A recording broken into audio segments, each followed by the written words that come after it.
Il était une fois, dans un petit village de l'est du Nigeria, une jeune femme nommée Hébert. Elle avait un cœur pur, débordant d'amour, et vivait une histoire passionnée avec son petit ami, Ado.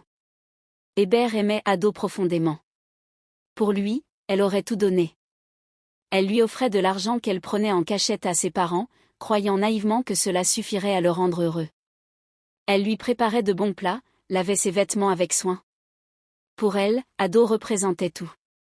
Mais un jour, le monde d'Hébert s'effondra, elle découvrit qu'Ado la trompait.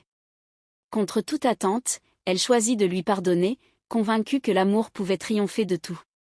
Ses parents, inquiets, lui conseillaient de se concentrer sur ses études, de bâtir sa propre vie. Mais Hébert refusait. Ado lui avait promis un futur ensemble, et elle y croyait.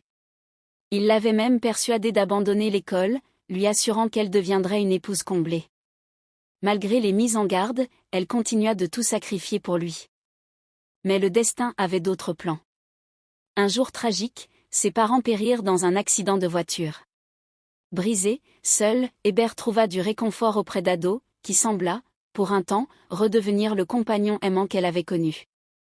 Peu après, elle emménagea chez lui. Au début, tout semblait aller mieux. Mais rapidement, les choses changèrent. Ado se transforma. Hébert devint une simple servante dans sa propre vie, elle cuisinait, nettoyait, s'efforçait de plaire. Mais rien ne suffisait. Ado ne voyait plus ses efforts, et pire encore, il devint violent. Un jour, alors qu'elle croyait voir une lueur d'espoir, Hébert découvrit qu'elle était enceinte. Elle annonça la nouvelle à Ado, espérant un renouveau. Mais sa réaction fut brutale, il la chassa, sans un mot, sans une aide. Abandonnée, humiliée, elle passa la nuit froide dehors, implorant. Mais Ado ferma son cœur. Pire, il fit entrer une autre femme chez lui, lui avouant qu'il ne l'avait jamais aimée. Brisé, Hébert trouva refuge chez son ami Eric, qui lui donna un peu d'argent. Avec l'espoir d'un nouveau départ, elle partit vivre chez sa tante à Lagos. Sa tante, Anna, une femme forte et généreuse, l'accueillit avec amour. Elle lui offrit un foyer chaleureux, des soins, de la tendresse, et la mena chez le médecin pour s'assurer que le bébé allait bien.